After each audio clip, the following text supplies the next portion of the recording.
Hey there, everybody. Welcome to literally Cone's Garage.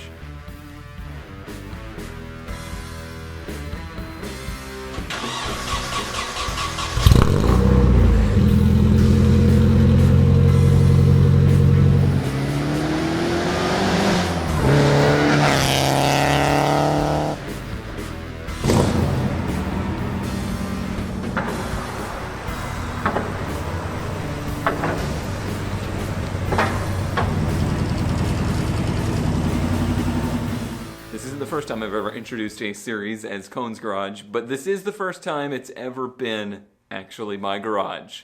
This is my space, this is my domain. I can do what I wish here, I can do whatever kind of content I want here, and I can set it up in any way that I want.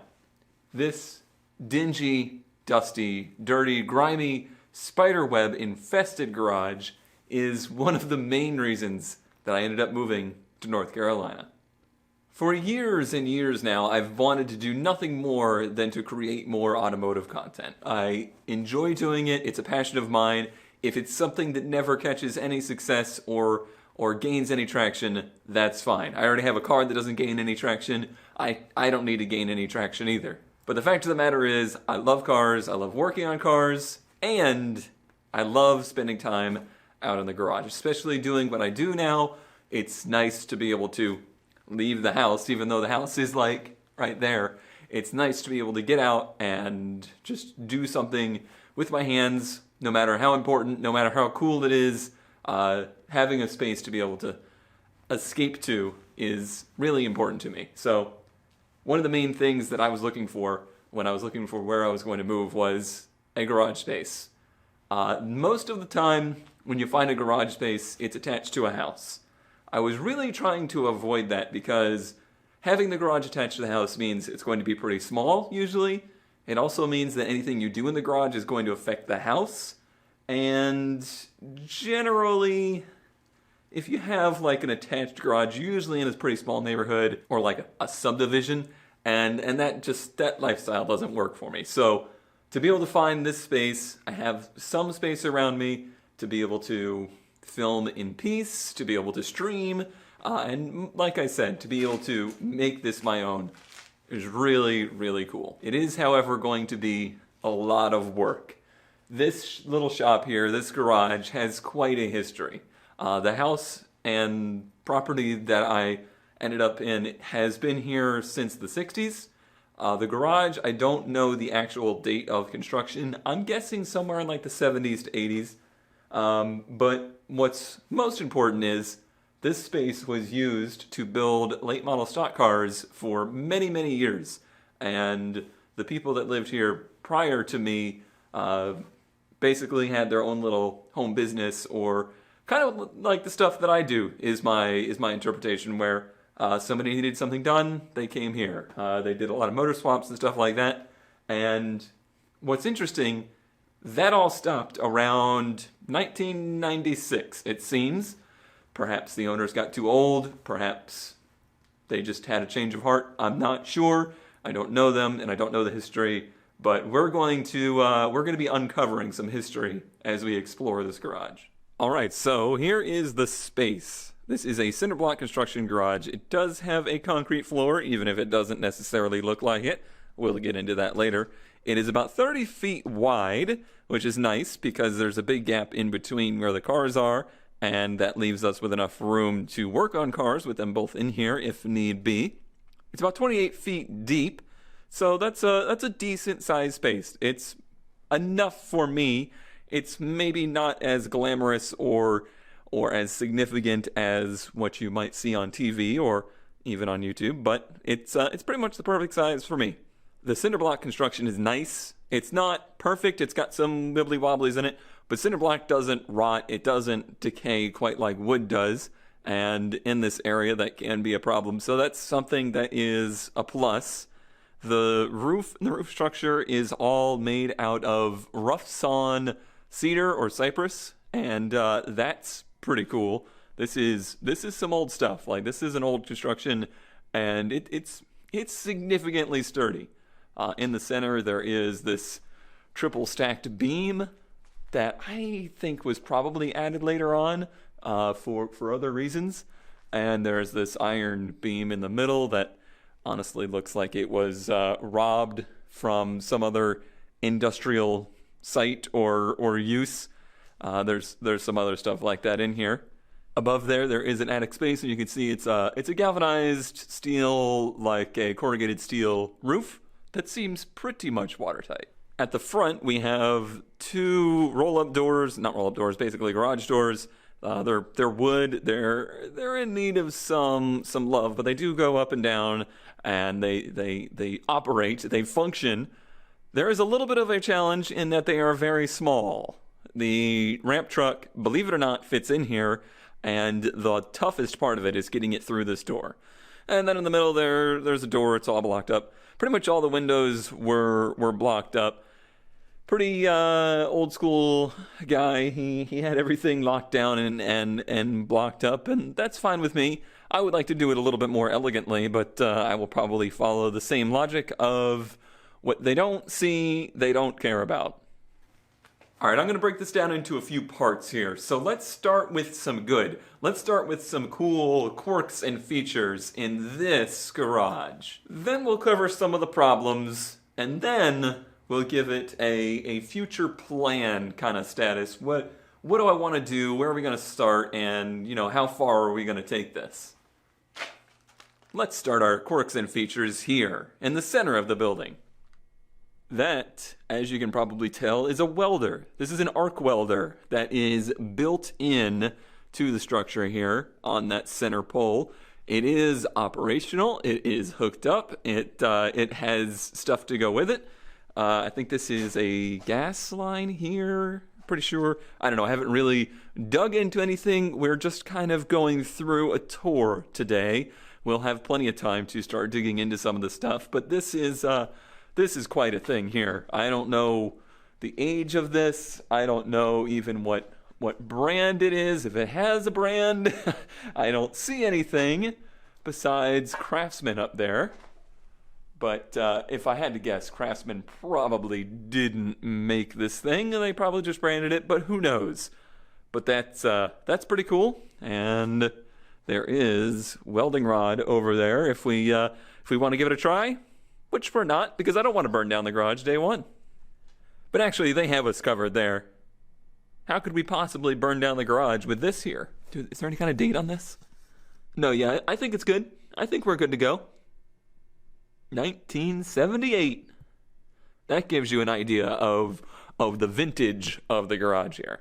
Over here against this wall, we have two really cool things. Number one is this Imperial Fittings and Valves box container shelf.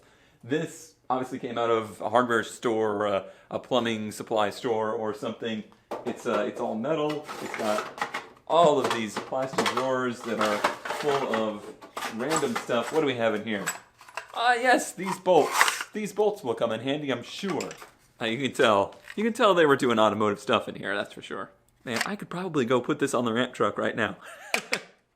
Now, the other cool thing over here is on the wall. Not the cockroach in the cobwebs. That's cool. Is that a snakehead? No, it's a bee's nest. We're good. This box here is built-in compressor in its own room outside. It is an old, oiled compressor, but it does work.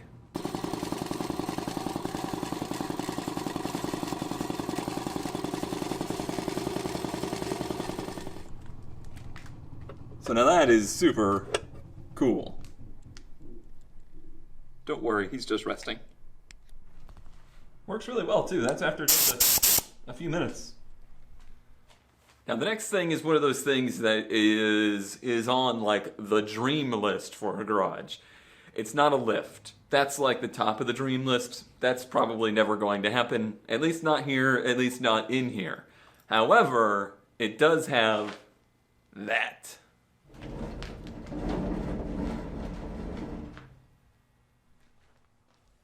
So what you're looking at here is a hoist that is mounted to the ceiling. Pretty effectively, I might say. and rests on this triple beam in the middle that we saw earlier. And I would suggest that this up here is a big reason that this is so significant. And that is just a big chunk of I-beam steel up there. That piece of I-beam steel is not going to fail. The wood structure that it is bolted to is something that I will certainly be investigating and making sure is up to snuff before I go and try and use this thing. But I get the impression this thing's been used quite a bit over the years. I might end up having to replace the actual come along here. It does have some damage. It does function, but look at the handle. But yeah, if you look at the handle there, this thing's seen some use in its life. I really like the safety pull being cut right in the middle through this thing being welded and JB welded back together. It's really good. It's really good. So that's stuff that's really cool features. This is stuff that I never imagined, I never dreamed to have. It's not new, it's not modern stuff, but it's just super cool, and it seems like the stuff's in good working order. Now let's move into some things that maybe are stuff we need to address, stuff that needs to be worked on before we can really start to use this as our workshop. We'll start with the one it's a glaring issue, and that is the stuff. This place was used and never emptied. I kind of requested that they didn't empty it when I was here talking to the owners. However, they had no intentions of emptying it. They wanted nothing in here. It truly does seem like whatever this was left at, they just didn't care about any of this stuff anymore. I think it's possible that maybe the person who worked out here passed and the other person that was still in the house just didn't want to deal with the stuff. Who knows? It's all speculation, but it's just what it seems because there's so much stuff here that was just left for decades. So it's like part cool and part problem. There's a lot of stuff that is super cool, super old, but I don't need at all. So let's start to look around. So starting over here, you can see this is just shelving full of cans, aerosol stuff, and some tools and whatnot.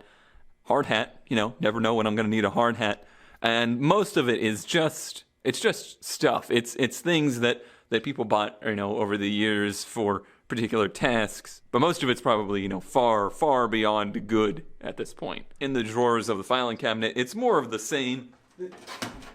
This is a jigsaw from who knows when. Who knows? Black & Decker, single speed. There's no information on this thing. These are just, old tools. Forward and reverse. Fancy. So fancy. This is from when Black & Decker made actual stuff. Don't get me wrong. It's not like today's Black & Decker where you would just whoop. I found a lot of AC stuff, so I think they did quite a bit of AC work and repair here. Then I'm sure they were venting their Freon, very environmentally friendly. Certainly some of that. Sadly, none of that juicy R12 laying around in here. That would be gold. Wait, look at this. Styrofoam housing, 12-volt connections for a battery, and it's a car headlight. It's a lamp made out of a car headlight. This stuff, was super common at one point, but you don't see this kind of stuff anymore because it got thrown away as technology improved. What am I going to do with it? I have no idea. And then, of course, just a shelf full of paints and other automotive fluids and oh man, high tech. This is good stuff, actually. This is probably still good. Let's take a look. Hey, Cameron, you want to focus on that or no? No? There you go. You did it. I believed in you. I never lost faith, actually. It's tacky. Don't get me wrong, it's tacky. Oh man, I think we got the color of the ramp truck. Still good. Aww. I was so hopeful. Oh boy. Now this is the stuff right here. That is the stuff. That'll make anything run. This shelf over here that is trying its best to fall down. Just random hardware and stuff like that, and more random tools, lots of bolts. And then there's the literature. The literature, I tell you. Including, gosh, it's so close. It's so close to being helpful to us. Established 1945, 50 years. So this is from 1995? I got something for Brian and his quest for a fox body. I'll save this for you, bud. It's gonna cost you $11.88 though. This one over here is in really rough shape. A lot of water damage. Quite a mess. There's just random stuff in there. It's pretty rough. There is in here, I believe, pretty much an entire engine of some sort. Able to identify what engine this is? Go ahead and let us know, and I'll sell this to you. Who knows what I just grabbed here too? Yeah, we got flex plates, we got all sorts of stuff in there, and there's just other miscellaneous stuff. I can't wait to start digging through this stuff, and I also am very nervous about digging through this stuff, because who knows what we're gonna find in there, or who. The table itself actually has a piece of I love spider webs. This is a piece of that ain't wood on there. That's plate steel on the top. So that'll be useful. And then a big old vise. And a whole barrel of trash. Absolute barrel. Older toolbox that's got, I don't know, not really anything terribly useful in it. Lots of files, which I actually do need, but a lot of the stuff, it's just super old, very well used. We did get a box of rags. Bonus, another storage tray here full of just miscellaneous stuff. A table in the middle that's got sheet metal on the top of it. Some of my stuff has ended up here, this is the Ram Truck store. But everything else you see here, this is exactly as it was left, basically. This just abandoned. Along the top here, what looks like it used to be a shelf, probably fell through at some point or something, who knows, but just a bunch of random assortment of things up here. I'm sure those are good clutches. They'll be fine. And then all the way around here, I believe there's more parts to an engine up there, and then some rods, some manifold gaskets. Again, anybody identify what they were working on here? Something was V6. I've seen a lot of V6 stuff. That's certainly a 4-cylinder, or 8-cylinder, head gasket timing chain set. And what were they doing here? Who knows? Oh, bonus! I didn't notice these. Oh man, those are super useful to have. Filter pliers too? Nice. All right, you all want to know. You all want to see what's in the fridge. What's in the fridge? Thankfully, it's nothing. It is a little grotty, and I will not use it, but it is at least not full of something disgusting. More AC stuff and various other things over here. Some tillers. They had a garden. Some lights up there. So yeah, just a lot of stuff. There is a ton of stuff. I'm not going to call it crap. It's just stuff, all right? Look at the size of this funnel. And I could hold all of Red's oil in that thing. Yeah, just a lot of stuff we need to go through. And it's going to be fun going through it. This fan, giant fan, was hanging up somewhere at some point. But it's a big undertaking to go through all of this. That's going to be a long process.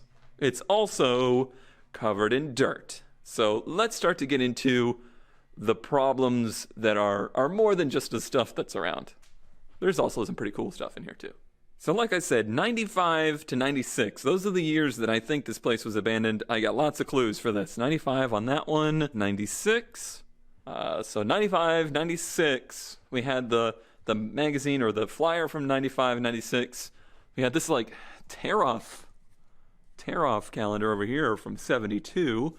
Those are the dates that I've been finding. Now, other stuff has happened in here. These are newer. Other people, have come in here and done some work, I can tell. But when it was mainly used was definitely in the ended in the 90s. So what's the deal with the dirt? Well, the reason for the dirt is this garage is at the bottom of the driveway. And whenever it stopped being used, they stopped maintaining the drain out front of the garage. And when I say drain, basically it's a water diverter that was paved into the driveway. It has filled up with dirt, and because of that, all of the rainwater and all of the dirt rolls down the yard and then rolls through the garage. And because of that, we have a serious layer of dirt in here. It mostly seems to collect over here on the right side, but the whole place is pretty much just covered in dirt. You can hardly see the concrete.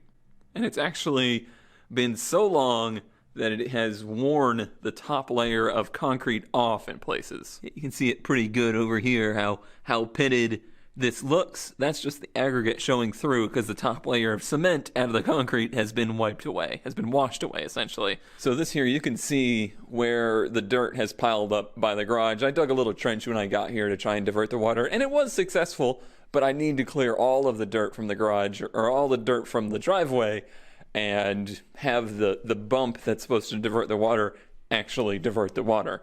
And then we can start clearing out the garage of dirt. So there we go, that's kind of the good, bad, and the ugly. So what's the plan? Where do we go from here? The plan is to tackle the cleanup first, obviously. We gotta get the place cleaned out. We gotta start from a fresh slate, pretty much. And that's gonna be a big process. It's going to be time-consuming, it's going to be pricey, and it's going to be really important too, because starting from a clean slate will just really help us in the future. We won't have to keep moving stuff. We won't have to keep, undoing things that were done to try and do things that we want to do. But from there, here's the basic plan of what I want the place to look like. I'm going to take a picture and draw on the pictures, and we'll head inside and I will discuss some of that stuff with you.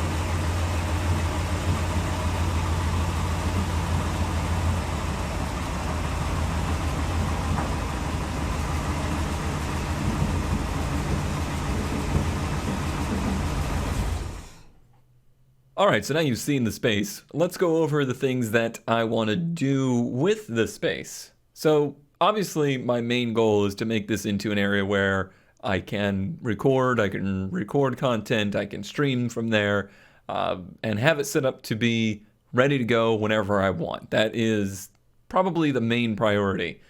Making it a good garage is second. I don't have a ton of tools and stuff.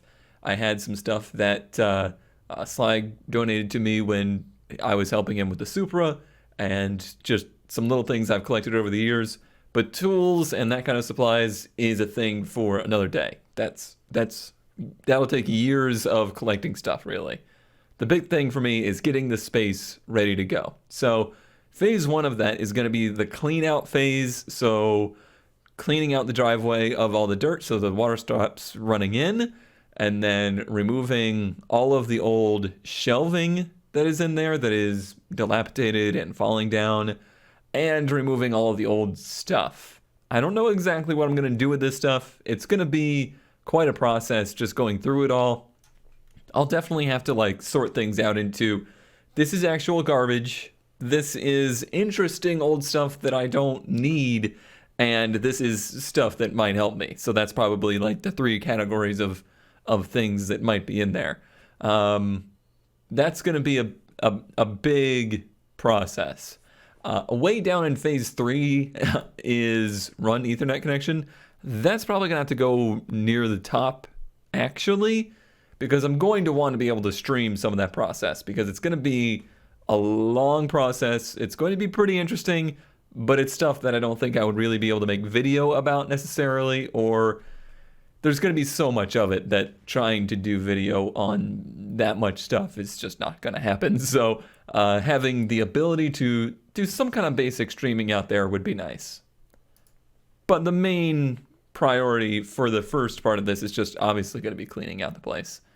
Phase 2 will be the rebuilding phase, so I want to try and clean and refinish that concrete floor, whether that means skimming it with a new layer of cement or just painting it with an epoxy, I'm not sure, but I would like it to be a nicer surface to work on and overall just look better, because as it stands on camera, it's going to look real grimy and dungy and gross, and I'm already in shot, so I don't need the garage to look like that.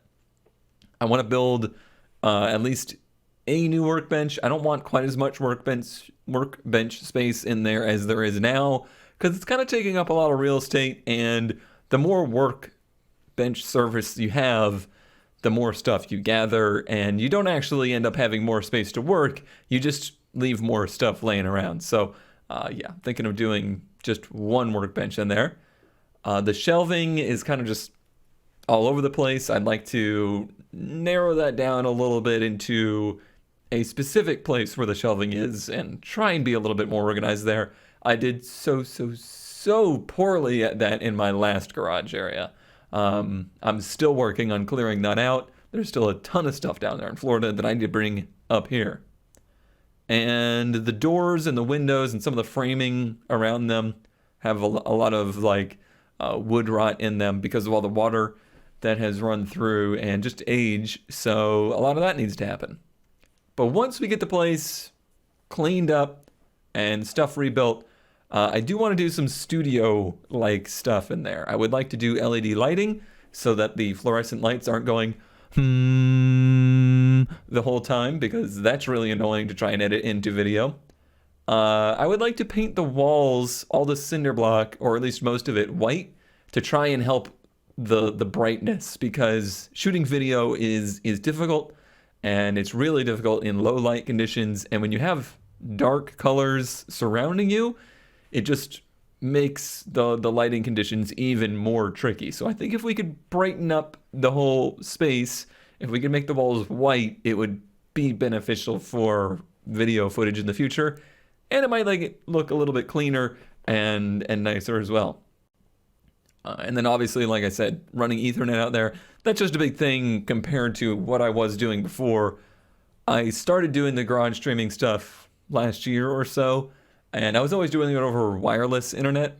That's not the way to do it. It's asking for trouble. So it'd be nice to certainly have an actual Ethernet connection out there, and I actually just got delivered 300 feet, 100 meters of Cat 6 outdoor cable that I'll be digging a trench out there to have that wired up. So that's kind of what the plan is for the space here. I'm thinking mainly the shelving I would like to have would be like along the wall here on the right side, rather than having it in the front because of the length of the ramp truck. I think I'd rather just get rid of this altogether and then have my shelving be in probably this corner. The fridge is gonna go. I don't need a fridge in the garage, and it's taking up space, and that thing's disgusting. This is gonna stay, but all of this is gonna go and get rebuilt, and then probably add additional shelving over there. But I would like to pretty much clean out this side, and this is where the hoist or the come along, the pull, who knows what it is. That's where this is. That's where that kind of stuff would happen if we need to pull an engine or something. So I want to have a lot of available space over on this side. So that's pretty much my plan there. Get rid of all of the stuff over here, or at least most of it. I want to try and open up the space as much as possible. I don't want to this is all stuff that I've just moved in, from the other garage, just been plopping stuff down. I want to leave this open in the middle so that I can walk around the car and I can move cameras where they need to be and stuff like that. I'm definitely going to look into doing mounted cameras in the garage as well, and obviously like security camera kind of stuff in there as well. I got a cool slide track that I haven't been able to unbox yet that we'll use for camera shots that can like glide from side to side. That'll be neat. So yeah, overall, just really looking forward to it. And if you want to see more of this process, you want to see more about the garage, most of it's probably going to be happening on Twitch, most of the dirty work, the busy work. But I will be making YouTube videos as well, kind of documenting the process as we go. Same goes for the house stuff. Like house upgrades, it's going to be a long time before I really get around to doing a lot of stuff out there, or in here, not out there. But as I do stuff, I will update as I go. But I think that's about enough of this video for the day. I hope you enjoyed the tour of actual Cone's Garage. I'm really excited about it, if you can't tell. So I'm very keen to get out there and get to work. Thank you all for watching, and thank you for your support. I'll see you next time.